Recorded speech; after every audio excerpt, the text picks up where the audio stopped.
오늘 말씀 누가복음 17장 11절부터 19절 말씀까지 제가 가진 성경으로 신약 성경 124페이지에서 125페이지 정도 됩니다. 누가복음 17장 11절부터 19절 말씀까지 찾으신 줄 알고 저와 여러분이 한 절씩 번갈아 가면서 교독하고 마지막 절 합독합니다. 제가 먼저 봉독합니다. 예수께서 예루살렘으로 가실 때에 사마리아와 갈릴리 사이로 지나가시다가 한 마을에 들어가시니 나병 환자 10명이 예수를 만나 멀리 있어서 소리를 높여 이르되 예수 선생님이여 우리를 불쌍히 여기소서 하거늘 보시고 이르시되 가서 제자들에게 너희 몸을 보이라 하셨더니 그들이 가다가 깨끗함을 받은지라. 그 중에 한 사람이 자기가 나은 것을 보고 큰 소리로 하나님께 영광을 돌리며 돌아와 예수의 발 아래에 엎드려 감사하니 그는 사마리아 사람이라. 예수께서 대답하여 이르시되 10사람이 다 깨끗함을 받지 아니하였느냐 그 9은 어디 있느냐 이 이방인 외에는 하나님께 영광을 돌리러 돌아온 자가 없느냐 하시고 다 같이 그에게 이르시되 일어나 가라 내 믿음이 너를 구원하였느니라 하시더라. 아멘. 예, 말씀의 제목을 다 같이 한번 읽어보시겠습니다. 자, 시작. 감사로 영광을 돌리라. 감사로 영광을 돌리라 라는 제목으로 하나님의 말씀 은혜 나누도록 하겠습니다. 우리가 자주 접하고 가끔씩 사용하는 말이지만 정작 그 의미는 대충 넘겨짚고 사용하는 말이 바로 영광을 돌리다 라는 말이죠. 많이 들어보셨지만 정작 우리 입 밖으로 이렇게 꺼내기는 좀 드문 일이죠. 물론 우리가 일상생활에서 쓸 일은 그다지 많지 않은 말이지만 하나님께 영광 돌리다 하는 말은 교회 안에서 종종 사용하기에 좀 더 정확한 의미를 알고 사용해야 마땅합니다. 이와 관련해서 한 가지 에피소드가 있는데 제가 부교육자로 섬기던 교회에서 재미있는 이야기를 들은 적이 있습니다. 제가 겪은 일은 직접 겪은 일은 아니고 함께 일하던 부교육자 전도사님한테 들은 이야기예요. 그 전도사님이 주일학교 어린이들을 대상으로 설교하던 중에 이렇게 질문을 하셨어요. 여러분 하나님께 영광 돌리려면 어떻게 해야 할까요? 하며 질문했고 한 아이가 엉뚱하게 대답하는 바람에 모인 사람이 다 폭소를 터뜨렸다고 합니다. 이게 뭔 얘기냐면 예전에 이거 기억나십니까? 2006년에 KBS ETV에서 방영된 그 소문난 칠공주라는 드라마에서 나문희 씨가 철딱선이 장모로 나와서 연기한 적이 있었거든요. 그게 한 해 아주 유행을 했었습니다. 그런데 거기서 그 나문희 배우가 극 중에서 곤란한 처지에 놓일 때마다 돌리고 노래를 부르면서 춤을 추는 모습을 떠올렸던 그 아이가 전도사님의 질문에 하나님께 영광을 돌리고 하는 거 아니냐 하면서 이렇게 한 거예요. 그러니까 이제 물론 나문희 배우의 노랫말에 등장하는 돌리다 하는 말은 축을 중심으로 원을 그리며 움직일 때 사용하는 말이고 이건 무슨 말이죠? 하나님께 영광을 돌리다 무슨 영광을 상을 받고 영광을 돌리다 할 때 그 돌리다는 다른 의미죠. 이 말은 남에게 책임이나 공을 넘기다 하는 때 쓰는 말로서 여기서는 하나님께 공을 넘기다 하는 의미로 쓰였고 성경과 신앙생활의 맥락에서는 간단하게 말하자면 하나님께 영광을 돌리다라는 말은 무슨 뜻으로 이해하면 좋은 거예요? 하나님을 영화롭게 하다, 하나님을 찬양하고 예배하다는 뜻으로 이해하면 됩니다. 아시겠죠? 따라서 하나님과 그분의 일하심을 드높이고 귀히 여기는 것 자체가 하나님께 영광을 돌리는 일이지 무슨 신자가 세상에서 무슨 대단한 일을 성취한 뒤에 내뱉는 종교적 행위로 한정지으면 절대 안 됩니다. 여러분 본문을 보십시오. 예수께서 하나님께 영광을 돌리러 돌아온 자라고 칭찬한 사람이 누구입니까? 무슨 상장을 받고 메달을 딴 사람이 아니에요. 제사장에게 가던 도중에 고침을 받고 다시 예수께로 돌아왔던 사마리아 출신의 나병 환자입니다. 대단한 성과를 내고 혁혁한 공로를 세워서 영광 돌린 게 아니에요. 그러므로 번쩍이는 메달과 높다란 트로피와 화려한 스포트라이트만이 하나님께 영광 돌리는 재료가 되고 그런 사람만이 영광 돌릴 수 있는 자격을 갖춘 것처럼 더는 착각하지 마시기를 부탁을 드리겠습니다. 아시겠죠? 그러니까 그런 걸로 영광 돌리는 게 아니에요. 자, 어쨌든 본문은 예수님과 제자의 무리가 예루살렘을 향하던 도중에 사마리아와 갈릴리 사이의 어떤 접경 지역에 위치한 한 마을로 들어서게 되신 거예요. 그러다가 10명의 나병 환자를 만나 벌어진 이야기입니다. 그런데 예수께서 제자의 무리와 함께 지나가던 그 마을은 추측컨대 나병 환자들이 모여있던 나병 환자촌으로 추측이 됩니다. 과거에 우리나라에서도 나병, 즉 문둥병이라고 불렀죠. 한센병을 하늘이 내린 벌이란 뜻의 천형으로 부르면서 이 나병 환자들을 천대했을 뿐만 아니라 심각한 전염병으로 여겨서 특정 장소에 격리시키기도 했죠. 그래서 우리 20세기 중후반부까지는 어디에다 가뒀어요? 소록도라는 섬에다가 그분들을 다 가두지 않았습니까? 참 무식한 짓이었죠. 그런데 그와 비슷하게 바로 유대인들도 그런 사람들을 관습적으로 나병을 하나님의 저주로 인해 발생한 질병으로 바라봤고, 그로 인해 나병 환자를 부정한 자로 여겨서 접촉은커녕 옷깃조차 스치지 못하도록 엄히 접촉을 금했습니다. 그래서 하나님께 저주를 받아 발생한 부정한 질병으로 여겨 거주하는 곳에서뿐만 아니라 심지어 직계 가족과도 떨어져 정해진 곳에 격리 수용당했던 것이죠. 또한 나병 환자가 건강한 사람과 접촉하는 일이 간혹 일어나게 되면 접촉한 그 사람도 부정하게 되는데, 부득이하게 일반인과 마주치는 상황이 벌어지면 나병 환자가 취해야 될 조치가 있었습니다. 뭐냐면 미리미리 어떤 사람이 딱 일반 사람이 걸어오는 걸 보면 저 멀찍이 떨어져서 나는 부정한 사람이요 하고 외치는 거예요. 그렇게 함으로써 일반 사람이 자신과 접촉하지 못하도록 조치를 취해야 됐습니다. 그런데 만일 이 나병 환자가 그런 조치 없이 일반인을 부정타게 했다면 어떤 일이 벌어지냐? 그 자리에서 돌로 쳐 죽이는 식으로 직결 심판을 시행했어요. 그러니까 그렇게 한 거예요. 그래서 12절에서 여러분들 한번 성경을 보십시오. 12절에서 나병 환자들이 10명의 나병 환자들이 예수님을 멀찍이서 떨어져서 부른 이유가 바로 그 때문입니다. 우리는 부정한 사람이니까 가까이 오지 마시오라고 미리 간청한 것도 있지만 경고성으로 이렇게 멀찍이 떨어져서 그렇게 외칠 수밖에 없었던 것이죠. 아무튼 예수께서 일으키신 여러 기적에 대한 소문을 이 나병 환자들도 이미 전에 들었던 것 같고, 때마침 일단의 무리를 이끌고 이동하는 사람이 예수님일 거로 추측했던 그들은 급기야 13절과 같이 소리를 높여 외치며 간곡히 도움을 요청하기에 이르죠. 여러분 보십시오. 이 사람들이 예수님을 어떻게 알아볼 수 있을까요? 그때 무슨 사진이 있는 것도 아니고 무슨 몽타주를 그린 것도 아닐 텐데, 이제 그런 소문을 익히 듣다가 저 한 사람을 중심으로 사람들이 우르르 몰려가니까 예수님인 것 같다라고 추측을 한 것이죠. 근데 그들의 추측이 맞았던 것이죠. 그런데 아까 말씀드렸듯이 이 사람들이 불쌍히 여기소서라고 외친 말은 단순히 공감해 주시기를 바란 정도가 아니라 이 저주스러운 질병에서 해방되고 온전한 회복을 누리도록 간청한 것입니다. 저분이라면 하실 수 있겠다라는 마음이 저들의 마음 가운데 들었던 것이죠. 그러자 예수님은 곧장 고쳐주시는 대신에 뭐라고 명령하십니까? 제사장들에게 너희 몸을 보이라 라고 명령하셨는데, 예전에 간혹 나병 환자가 어쩌다가 고침을 받는 일이 일어나면 완전히 회복되었다는 사실을 제사장에게 가서 검증을 받는 절차가 있었어요. 그 율법이 그렇게 규정을 하고 있었습니다. 그래서 예수님이 그렇게 그들에게 얘기하셨던 거죠. 근데 중요한 건 여러분, 제사장에게 보여서 낫게 되었다는 사실을 인정받으면 원래 살던 곳으로 다시 돌아갈 수 있었던 거예요. 그러니까 먼저 누구에게 검증을 받아야 되는 거예요? 제사장에게 검증을 받아야 드디어 돌아갈 수 있는 거예요.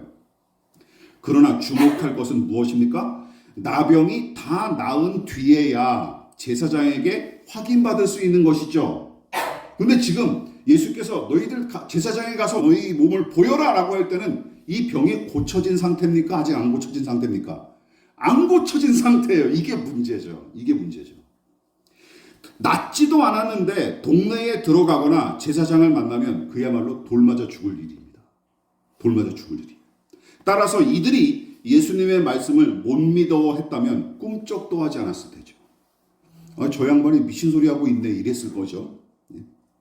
그런데 기적이 일어났습니다. 말씀대로 제사장을 만나러 가던 도중에 10명의 나병 환자들이 죄다 고침을 받는 일이 일어난 것이죠. 즉 주님의 명령에 따라 용감하게 순종했더니 실제로 나병이 낫는 기적이 일어난 것입니다. 자, 그렇다면 오늘 설교는 제가 예수님의 명령에 순종하십시오, 그럼 모든 질병이든 고침을 받게 될 것입니다, 이게 저의 결론일까요? 여러분들이 이미 예상했다시피 그런 내용이 아닙니다.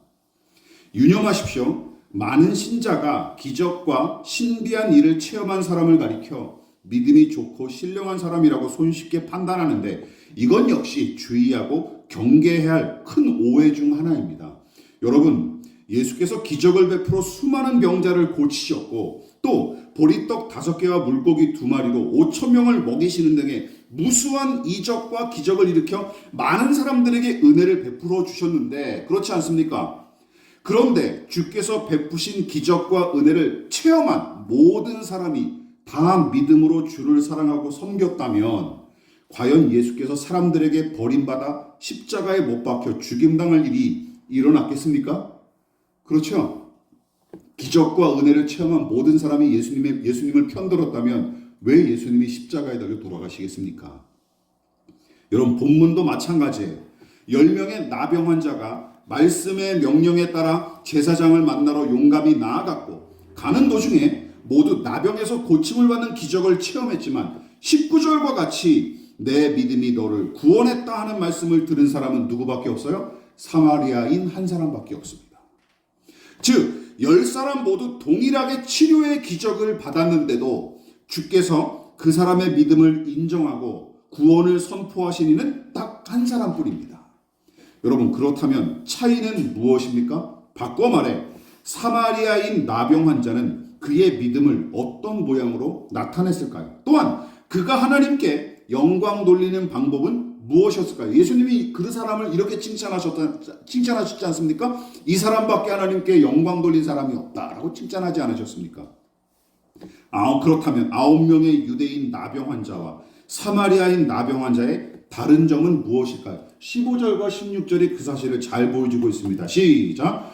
그 중에 한 사람이 자기가 나은 것을 보고 큰 소리로 하나님께 영광을 돌리며 돌아와 예수의 발 아래에 엎드려 감사하니 그는 사마리아 사람이라. 다른 9명의 환자는 병이 나은 채로 어디를 갔는지 도무지 알 수가 없습니다. 성경이 기록을 하고 있지 않아요. 하지만 한 가지 분명한 사실은 예수님의 시야에서 완전히 사라져버렸다는 것이죠. 그렇죠. 이제 이 사람들은 더는 등장하지 않습니다. 그러나 사마리아인은 큰 소리로 하나님께 영광 돌리며 돌아왔고 예수님의 발 아래 엎드려 감사를 표시하기에 이릅니다. 하나님께 영광 돌리다 하는 말이 모호한 개념에서 그치지 않고 분명한 행위와 행동으로 나타난 모습을 보십시오. 3가지 모습이죠. 예수님 앞에서 또 어떻게 그 아래 엎드려, 마지막 3번째 받은 은혜를 감사하는 모습으로 나타났습니다. 그러니까 예수께서 이 사람이 당신 앞에 자신을 낮추고 엎드린 행위는 물론이고 감사를 표한 것을 가리켜 뭐라고 평가하신 거예요? 이 사람이 하나님께 영광을 돌렸다라고 평가하신 것입니다. 특히 주목할 부분은 감사하는 태도죠. 다시 말해 하나님을 높이고 그분께 영광 돌리는 구체적인 방법 중 하나가 무엇이다? 받은 은혜에 대한 감사라는 것입니다. 자, 시편의 고백도 그 사실을 지지하고 있습니다. 시편 118편 28절 시작! 주는 나의 하나님이시라 내가 주께 감사하리이다. 주는 나의 하나님이시라 내가 주를 높이리이다. 여기서 시편은 같은 의미의 말을 다른 식으로 표현해서 반복해서 표현하는 게 시편의 특징입니다. 주께 감사하리다 라고 나와 짝을 이루는 구절이 뭐예요? 내가 주를 높이리다. 시편의 시인은 주께 감사드리는 것을 주를 높이는 행위와 동급으로 봤던 것입니다. 믿으십니까? 여러분, 하나님의 인도하심과 은총에 감사하는 것, 여러분 그것이 신자가 하나님께 영광 돌리는 방법이고 하나님은 그것을 기뻐하시고 영광을 받으십니다. 믿으십니까? 감사하는 그 마음을 하나님이 영광을 받으신다는 거예요. 특히 감사와 고마움의 이 특징, 이 감정의 특징을 주목하십시오. 여러분, 감사란 저 스스로 만들어낼 수 없을 뿐더러 아무 이유 없이 불현듯 샘솟는 본능 같은 감정이 아닙니다. 그렇지 않습니까? 상대방에게서 무언가를 받았을 때 나타나는 반응으로서 베푼 사람의 호의와 희생을 인정하고 소중히 여기는 마음이 있을 때 비로소 감사하고 고마워할 수 있는 것이죠. 그래서 한번 여러분 보십시오. 주변에 여러분들이 좋아하고 의지하고 매력적이고 호감을 느끼는 사람들 있지 않습니까? 매력적이고 호감 가는 사람의 특징 중 하나가 무엇이죠? 감사를 잘하는 사람이죠. 왜 그런지 아십니까? 이런 이유 때문에. 왜냐하면 감사를 표시하는 그 사람을 통해 베푼 사람의 희생과 호의가 더욱 빛을 발하기 때문이에요. 내가 저 사람에게 이렇게 호의를 베풀고 섬길 만한 맛이 나는구나 라는 생각이 드는 거죠. 감사를 하게 되면요. 여러분 보십시오. 하나님 앞에서도 마찬가지입니다. 하나님께서 베푸신 구원과 혜택에 대해 감사하는 마음은 하나님과 그분의 은혜를 소중히 여기는 마음에서 비롯되었기에 하나님은 그런 사람을 기뻐하시는 게 당연하죠. 그리고 그런 사람의 감사를 통해 영광을 받으시는 것입니다. 믿으십니까? 시편 50편 23절. 그래서 다윗이 이렇게 기도했어요. 시작. 감사로 제사를 드리는 자가 나를 영화롭게 하나니. 감사로 제사하고 예배하는 자, 하나님을 영화롭게 하고 그분의 영광을 드높이는 사람이 바로 어떤 사람? 감사하는 사람이라는 것입니다. 반대로 감사하지 않는 이유가 있죠. 감사를 모르고 고마움을 모르는 배은망덕한 사람들이 있습니다. 사람에게서든 하나님에게서든. 저는 그 이유가 대충 4가지 정도라고 생각을 해요. 첫 번째, 무엇을 받았는지 모르면 감사할 수 없습니다. 그렇죠? 내가 받은 게 뭔지, 받았는지 안 받았는지도 모르는 사람들이 있잖아요. 받은 것이 무엇인지 모르면 감사할 수 없습니다. 어떤 사람들의 특징이죠? 철딱서니들의 특징이죠. 아이들의 특징이기도 하죠.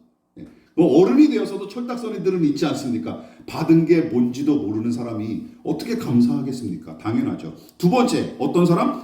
받은 것을 무가치하게 여기면 감사하지 못합니다. 그렇죠? 받긴 받았는데 에게 이렇게 되면 감사가 안 돼요. 네. 세 번째, 좋은 것을 받았어도 베푼 사람, 준 사람이 싫으면 감사할 수 없습니다.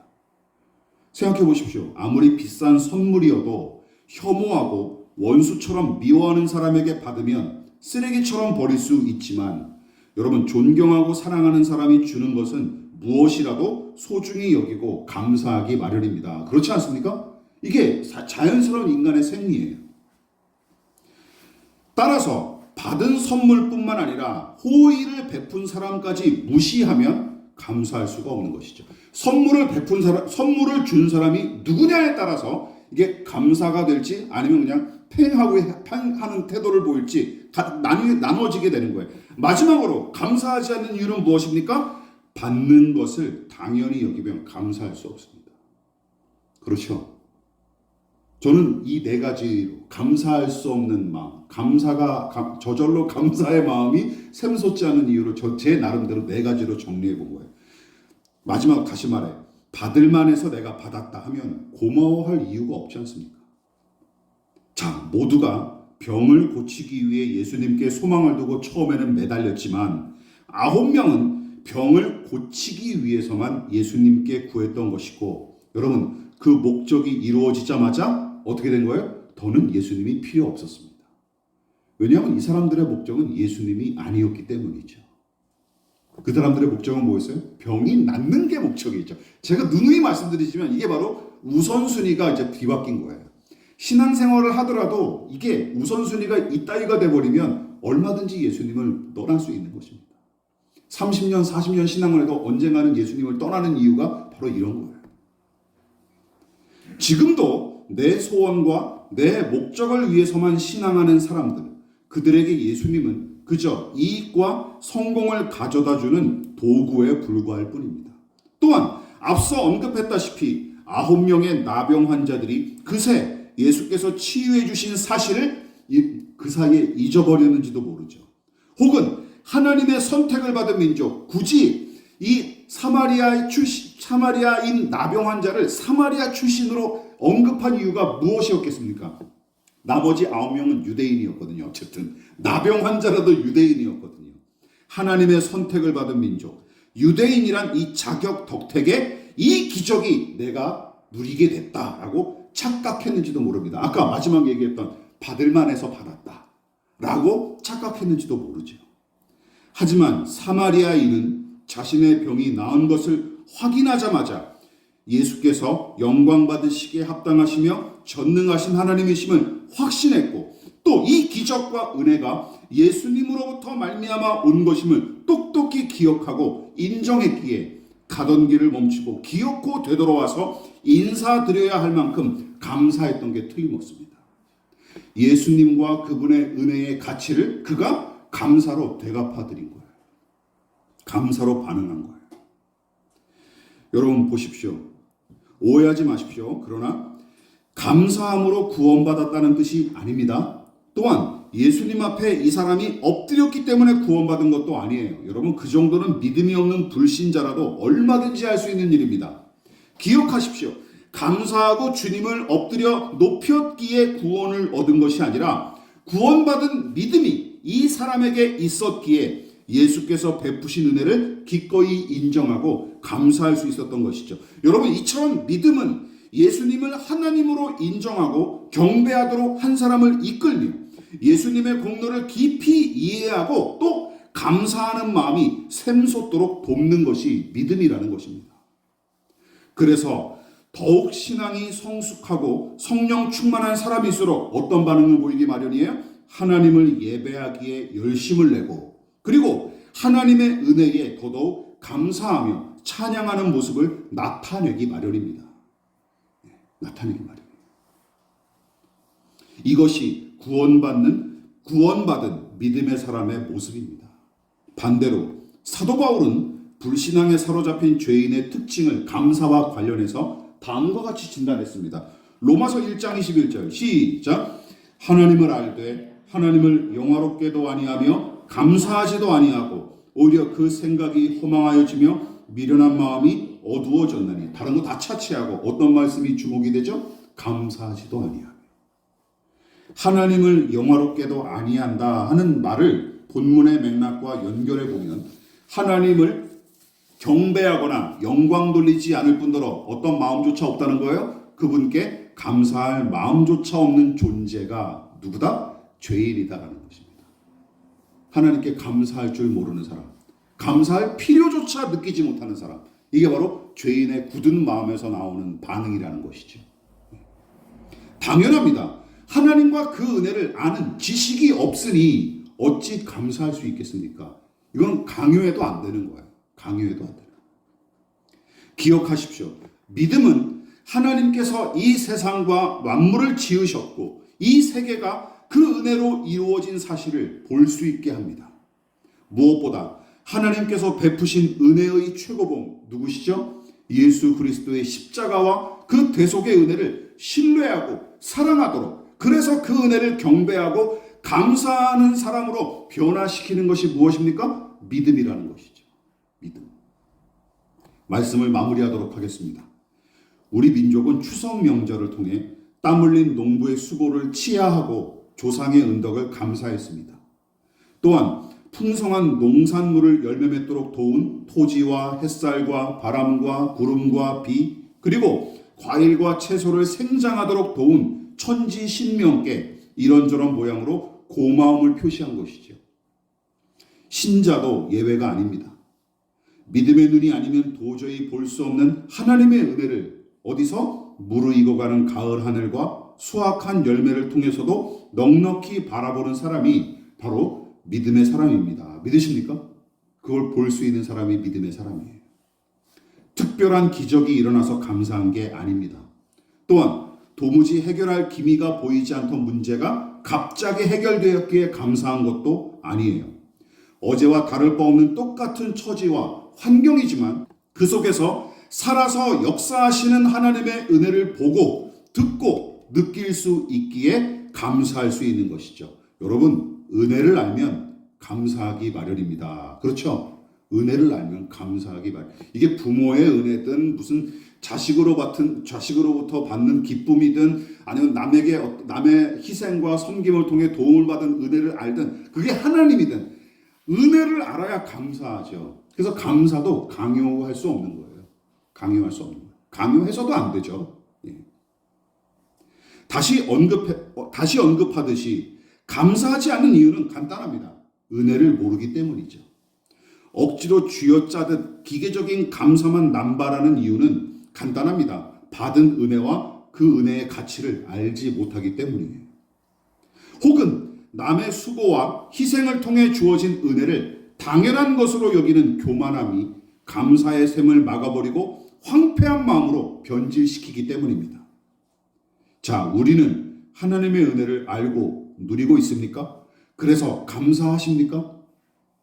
그러므로 하나님의 은혜를 보고 듣고 맛볼 수 있는 믿음을 달라고 기도해야 마땅합니다. 제가 감사할 수 있게 해주십시오라고 하기 전에 뭘 알아야 돼요? 은혜를 알아야 감사하죠. 그래서 무슨 감사일기 쓴다고 감사가 되는 게 아니에요. 예. 하나님의 은혜가 무엇인지, 내 주위 사람이 나를 위해 어떤 희생과 수고를 감당하는지 알아야죠. 그러면 감사하지 말라 그래도 감사할 수밖에 없게 되는 거예요. 다시 한번 말씀드립니다. 하나님의 은혜를 보고 듣고 맛볼 수 있는 믿음을 달라고 기도해야 마땅합니다. 타인을 향한 고마움도 마찬가지입니다. 자, 우리 청소년들과 자녀들 잘 들어보십시오. 무엇을 받았는지 깊이 헤아려 보지 않고 타인의 섬김과 희생을 당연히 여기면 감사하기는커녕 더 내놓으라고 으름장을 놓기 일쑤입니다. 그렇죠? 그런 사람들 우리 주변에 많이 보지 않습니까? 여러분, 감사는 내가 받은 것이 무엇인지 알아야 취할 수 있는 행동이자 반응입니다. 우리 교회와 가정이 달려온 지난 시간들을 돌아보십시오.